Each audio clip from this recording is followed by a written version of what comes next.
L'industrie 4.0, ou industrie du futur, est souvent présentée comme la quatrième révolution industrielle. Le terme a été prononcé pour la première fois à la foire de Hanovre en 2011. Ce phénomène est associé à des briques technologiques comme l'intelligence artificielle, le big data, la réalité augmentée, la cobotique, l'Internet des objets. Grâce à nos recherches documentaires, nous avons pu constater que les aspects technologiques étaient prédominants dans la littérature.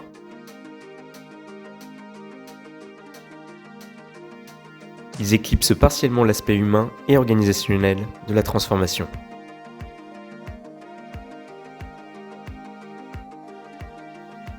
Or, de nombreux changements viennent bouleverser les métiers et les organisations en place avec l'industrie 4.0. On assiste à l'émergence de nouvelles compétences et de nouveaux métiers liés à la digitalisation et l'automatisation du travail dans les entreprises. De quelle nature seront ces changements ? De quelle manière vont-ils impacter les compétences et les métiers de l'industrie ? Après une période de recherche documentaire, nous sommes partis à la rencontre de professionnels familiers avec la notion d'industrie 4.0 afin de répondre à ces questionnements. Nous avons rencontré et interviewé 5 acteurs formant un panel varié et représentatif des différents points de vue concernant ce sujet. Bruno Leroux, coach en excellence opérationnelle chez Vaillant Group. Régis Boudot, cofondateur du cabinet de conseil Next Décision. Guillaume Casbarian, député de La République En Marche, commissaire aux affaires économiques et travaillant sur l'industrie 4.0. Alan Guégan, qui développe des outils d'aide à la décision pour Naval Group et sa filiale Sirena. Régis Guillet, fondateur du cabinet de conseil en innovation et transformation digitale Devinov. Dans cette vidéo, nous allons vous présenter les résultats de notre enquête, en commençant par la définition de l'industrie 4.0 et les bouleversements qu'elle engendre.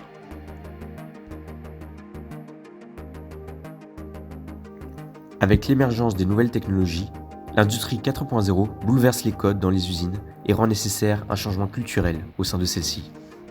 C'est qu'au départ, on avait tendance à assembler des solutions digitales pour en faire des solutions réputées magiques, mais sans vraiment savoir pourquoi on les mettait ensemble. Avec l'accélération de la donnée, on voit désormais que le juste à temps est de plus en plus concret. C'est-à-dire qu'avant, vous aviez peut-être un plan de production à 1 ou 2 jours. Aujourd'hui, la donnée s'introduit automatiquement et quand bien même il y a un gestionnaire de planification, il est possible et il serait potentiellement possible d'introduire directement, en fonction d'un achat d'un client, le plan de production de manière automatique. Là, je vous parle de 2 choses. À la fois le fait que l'entreprise soit hyper connectée mondialement, même si elle est située en campagne.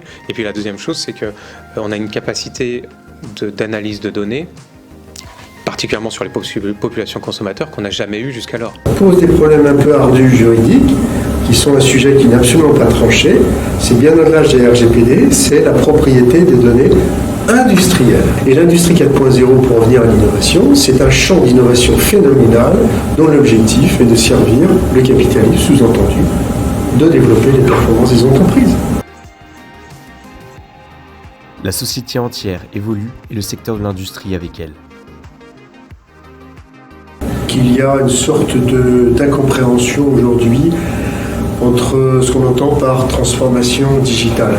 On s'aperçoit tout de suite qu'en 6-7 ans, il y a des choses qui se sont faites, mais on est très très très loin de ce qui va pouvoir se faire. On voit bien que la société civile est impactée par la digitalisation. L'enjeu pour les industries est de saisir à leur tour cette opportunité de digitalisation qui leur est offerte. Si on ne le fait pas, les entreprises sont mises en danger par rapport à leurs concurrents. Parce que je me dis que si on ne le fait pas, on perd l'opportunité pour certains salariés d'être soulagés de tâches très pénibles sur lesquelles les accidents de travail et les arrêts de travail sont nombreux. Et je me dis que si on ne le fait pas, on ne prépare pas l'industrie de demain et les emplois qualifiés, ouvriers qualifiés de demain, dont on a toujours besoin. Ceux qui refuseront l'accélération, ils ne seront pas compétitifs, ils seront même plus visibles. Ce qu'il faut bien comprendre, c'est qu'une plateforme comme Amazon, si un fournisseur n'envoie pas du pâté quand il y a une commande, il va vite se faire déréférencer et ça ne sera plus un acteur principal. C'est alors une remise en question de la culture d'entreprise qui doit avoir lieu. Il ne faut pas confondre les moyens et les buts. La digitalisation doit servir un but et la digitalisation n'est pas le but. Et C'est là que les premières publications de ces 4-5 dernières années s'interchoquent. Je pense qu'il y a un enjeu de digitalisation par rapport au marketing et à la vente, avec des entreprises qui ne sont pas forcément à l'aise avec ces sujets-là. Il y a la question de comment est-ce qu'on empêche la concurrence déloyale de certains acteurs, de grandes distrib et de zones périphériques ou du commerce en ligne. Et il y a la question de comment est-ce que je transforme mon magasin, ma boutique, mon atelier, pour en faire un lieu, non pas juste un lieu physique, mais un lieu qui est un lieu d'expérience, de démonstration et de connexion avec mes clients à travers le digital. Ce qui est certain, c'est que les nouveaux arrivants ont le plus de facilité à être en industrie 4.0 que les industries historiques, qui doivent prendre un virage et une transition importante. Pour y parvenir, les acteurs de l'industrie peuvent compter sur les dispositifs d'accompagnement personnalisés. On a une politique globale qui favorise la transformation de l'industrie. Politique de formation déjà, côté travail, où on a massivement investi sur la formation, on a mis 15 milliards sur la formation, on a développé à fond l'apprentissage, en partant justement des besoins des entreprises et en partant du besoin des jeunes. Un jeune qui aujourd'hui débarque avec un contrat d'apprentissage avec une entreprise se fait financer, se fait accompagner. Ce contrat peut être flexible, peut être avec une durée qui est très variable, il est étendu en termes d'âge et il est vraiment facilité. L'industrie 4.0 ou la digitalisation, ce sera un processus itératif. Et il y aura probablement autant de solutions 4.0 ou digitalisation qu'il y aura d'expériences d'entreprise. Parce qu'on a très souvent en France une vision assez négative de l'industrie. On parle que des fermetures d'usines, on parle que des fermetures de postes, on parle que des emplois qui disparaissent, et on voit pas tout le reste. La réalité, c'est qu'il y a plein de choses dans l'industrie. Il y a des jeunes qui sont hyper heureux d'y travailler. Il y a des bijoux de technologie et des robots qui sont juste incroyables. On a des entreprises qui sont juste fantastiques. Les avis autour des changements organisationnels engendrés par l'industrie 4.0 divergent. Pour tous, ces changements sont indéniables et bien présents, mais la différence se fait dans l'envergure de la transformation. Certains évoquent une évolution normale et continue de l'entreprise. On a toujours attaché de l'importance à d'abord rationaliser et organiser nos systèmes de production avant d'être digitalisés. Et il y a une phrase clé qu'on entend un petit peu partout dans le groupe, c'est rendrons nos systèmes lean avant de les digitaliser. Donc attention au schéma préconçu et au côté un peu futuriste de ceux qui veulent nous prédire dans 2 ans une automatisation complète, une disparition des emplois, etc. Arrêtez de se faire peur aussi. On sait que c'est des évolutions qui arrivent, il faut les anticiper calmement, il ne faut pas non plus poser tous nos fantasmes sur ces sujets-là. Mais voilà, il faut aussi écouter en fait ce que disent les pros du secteur, ce qu'on a fait avec la table ronde. C'est pas moi qui vous dis ça, c'est ce que eux nous disent, c'est voilà, nous on a encore des salariés qualifiés, on continue à recruter, on a du mal à automatiser tout parce que c'est compliqué et que ça coûte de l'argent et que c'est compliqué à rentabiliser. Et donc, oui, il faut préparer l'industrie de demain, mais ne rentrons pas dans une vision apocalyptique. On a mis en place un certain nombre de solutions sur un horizon assez long, parce qu'on a commencé cette réflexion en 2017 et on a une projection jusqu'à 2024-2025. L'avis contraire évoque des changements plus radicaux, qui iraient plus loin que l'organisation de l'entreprise telle qu'on la connaît aujourd'hui.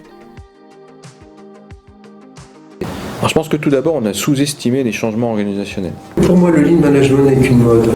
Tout d'abord, ces changements impacteraient toutes les entreprises, quel que soit leur type ou leur domaine d'activité. Donc on voit bien que cette digitalisation impacte tout et tout le monde. Je pense que c'est un mouvement qui concerne toutes les entreprises et toutes les industries. Il n'y a pas d'un côté des industries qui pourraient rester en dehors de cette révolution-là et puis de l'autre celles qui seraient absolument concernées. Je pense qu'on peut mettre du digital dans tous les process de production, dans toutes les industries. Ces changements seraient plus radicaux, non seulement parce qu'ils touchent toutes les entreprises, mais surtout parce qu'ils transforment l'organisation du travail. Vous voyez qu'on est sur des modes de communication intersalariés qui sont complètement différents par rapport à ce qu'on connaissait avant. C'est-à-dire qu'il n'y a plus forcément besoin d'avoir un siège pour se réunir et puis pour continuer à fonctionner. Au-delà de l'organisation du travail dans un organisme, les changements iraient jusqu'à transformer le cœur d'activité des industries. Et en fait, il va s'apercevoir que son propre business model change. C'est-à-dire qu'il va s'apercevoir qu'il n'est plus un vendeur d'équipement, mais un vendeur de solutions, pour ne pas utiliser le mot service, C'est-à-dire que la contractualisation de la vente va complètement changer. C'est-à-dire que l'entreprise doit penser service et non plus produit. Il est également possible de constater que les modes de consommation sont en train d'être bouleversés. L'intégralité des acteurs est d'accord sur le fait qu'aujourd'hui, il faut produire de manière différente. Il n'y a plus de grand intérêt à sortir des produits entièrement standardisés et uniformes, car les besoins des consommateurs ne sont plus les mêmes. L'objectif aujourd'hui est de s'adapter aux besoins du client en sortant des produits personnalisés. Cet objectif nécessite un recueil du besoin et donc une capacité de communication et d'échange qui devient alors indispensable dans chaque industrie. On pourrait aller jusqu'à se demander s'il n'y a pas un retour à une production artisanale. Vous allez être sur des logiques commerciales extrêmement ciblées et bien plus proches de votre marché. Donc du coup, vous avez un investissement marketing qui est extrêmement limité, une capacité de vente qui est extrêmement dédiée, et pour le coup, une production qui va pouvoir coller exactement à ce que vous avez besoin de vendre ou à ce que vous allez réussir à vendre. Nous avons pu découvrir pendant la visite du site de production des chaudières Saunier Duval que sur chaque chaudière installée étaient inscrits les initiales du nom de l'opérateur responsable du contrôle de l'appareil.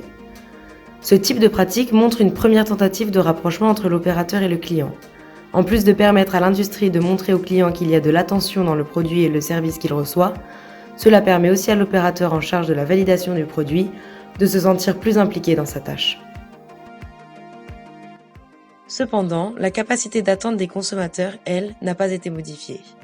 En plus de devoir fournir des produits et des services personnalisés, les organismes se doivent également de les fournir le plus rapidement possible. L'industriel en tant que tel, lui, doit être dans une capacité de production extrêmement instantanée. Et quand je dis que c'est une capacité de production instantanée, c'est pas par rapport à avant comme un ADI qu'on recevait ou un fax. C'est vraiment, il y a quelqu'un qui a appuyé sur un site internet, ça doit sortir de l'usine. Tous ces bouleversements amènent des controverses vivaces sur les mutations du travail. Les acteurs s'interrogent sur les conséquences de la digitalisation. Le travail sera-t-il appauvri par une digitalisation incontournable ou au contraire enrichi par une montée en compétences nécessaires des techniciens? Il y a une forme de perte de pouvoir. La donnée, le savoir est dans la donnée. Et comme on a volonté de mettre la donnée disponible pour la prise de décision à celui qui est au plus proche de la production de valeur ajoutée, quel est le rôle du chef? Et plus que du perçu, c'est maintenant du vécu. Donc on travaille beaucoup à l'accompagnement de ces personnes-là. Cette numérisation, cette accélération de la donnée arrive, elle est déjà présente chez plein de nos clients.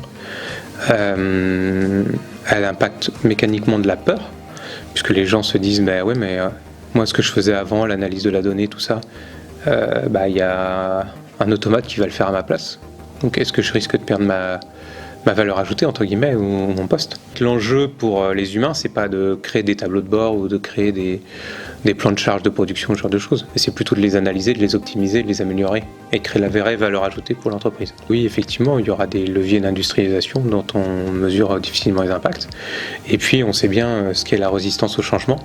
Quand des nouvelles technologies apparaissent, mécaniquement, ça exclut des populations qui n'ont pas l'appétence ou la velléité de s'en mêler. Sur un postulat, c'est que c'est un inéluctable. Toutes les solutions digitales ont des coûts de fabrication nuls. Donc on a besoin de personne. C'est un travail différent et l'employé va devoir irrémédiablement s'adapter à l'émergence de nouvelles compétences et de nouveaux métiers. Si des personnes dans un territoire où il y a beaucoup de chômage, et qui sont des techniciens qualifiés ou des ouvriers qualifiés, peuvent intéresser des entreprises et des territoires qui, eux, ont un besoin criant de main-d'œuvre et qui disent j'ai du mal à recruter, trouver ces qualifications-là. À ce moment-là, ne nous privons pas de la capacité à les attirer, à les aider. C'est vrai qu'on a eu aussi dû recruter dans les maintenances des niveaux un peu plus élevés, des gens qui étaient capables de comprendre les systèmes, qui étaient capables de les remettre en service, d'en tirer de l'information, et puis éventuellement d'être capable de faire un premier diagnostic pour solliciter l'expert. On n'a jamais autant embauché depuis qu'on automatise et qu'on digitalise. À Troyes, beaucoup d'entreprises et d'entrepôts logistiques nous disaient oui, on digitalise dès qu'on peut, mais ne pensez pas que c'est du jour au lendemain, ne pensez pas que c'est systématique, et ne pensez pas qu'on ne recrute pas. On continue à recruter, et ne pensez pas que c'est que des salariés non qualifiés. On a aussi une part non négligeable de salariés qualifiés, qu'on recherche et qu'on essaie d'attirer. Cette capacité, cette connaissance de la cyber de la cybersécurité, c'est un métier qui va apparaître. Donc là, il y a deux métiers qui sont apparus. Le premier, c'est tout ce qui est data scientist, avec des perspectives mondiales de recrutement qui sont phénoménales. Pourquoi ? Parce qu'on a mis là un champ de données phénoménal et il va falloir les traiter. Donc là, il y a un nouveau métier qui apparaît. Et puis il y en a au moins un deuxième, qui est celui de la cybersécurité. Mais ce changement, c'est aussi un moyen d'améliorer les conditions de travail et de revaloriser le rôle des opérateurs.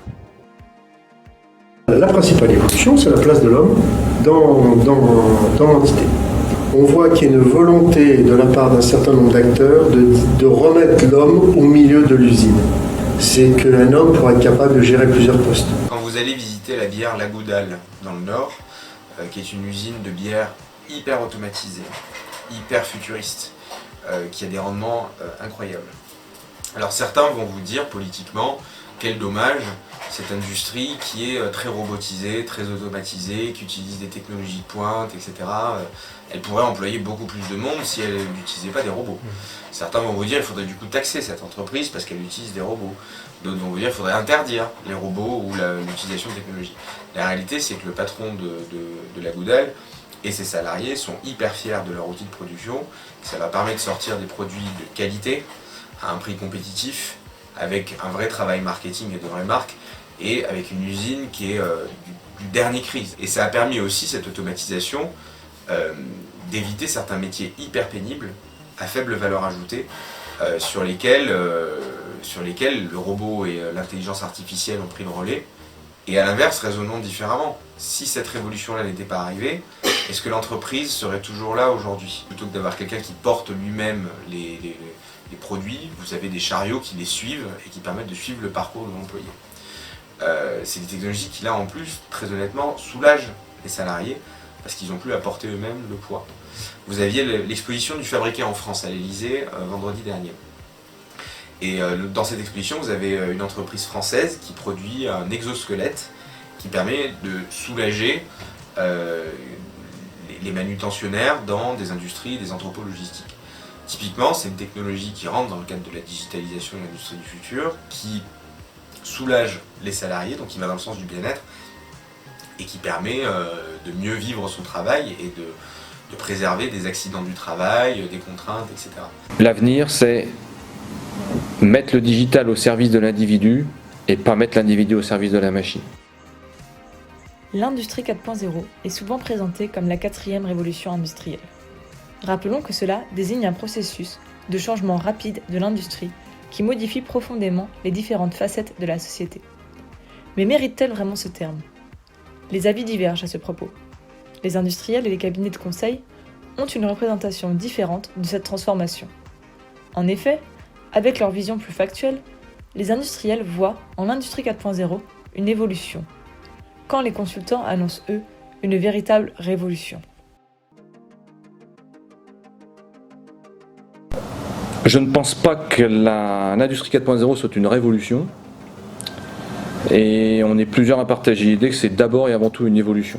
Par rapport à cette idée d'accélération, on a beaucoup vu que l'industrie 4.0 s'était un peu présentée comme une 4e révolution industrielle.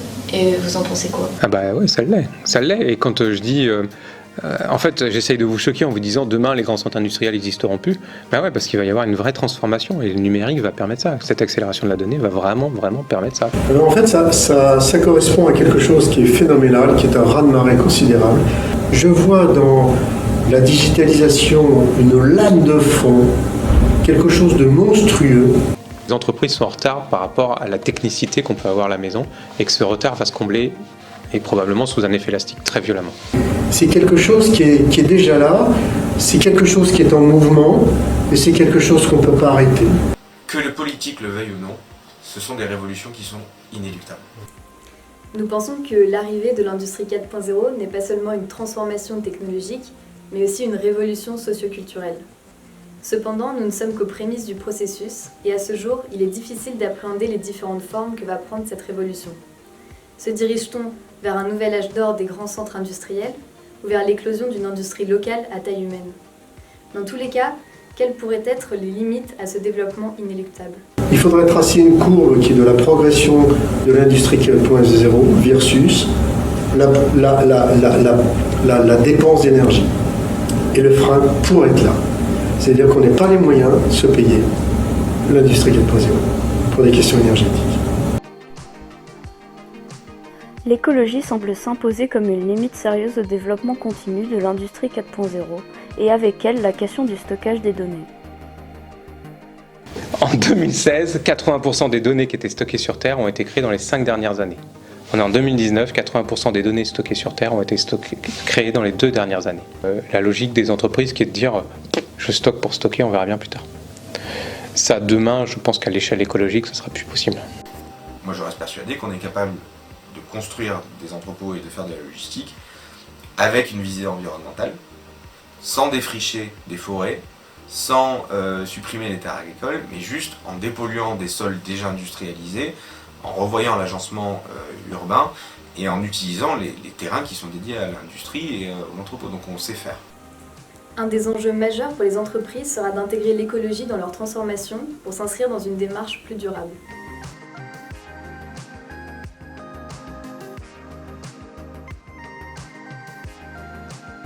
On peut être fier d'être le premier pays européen qui attire des capitaux étrangers, mais c'est une énorme fierté. On exporte partout dans le monde, enfin, un peu de fierté quoi.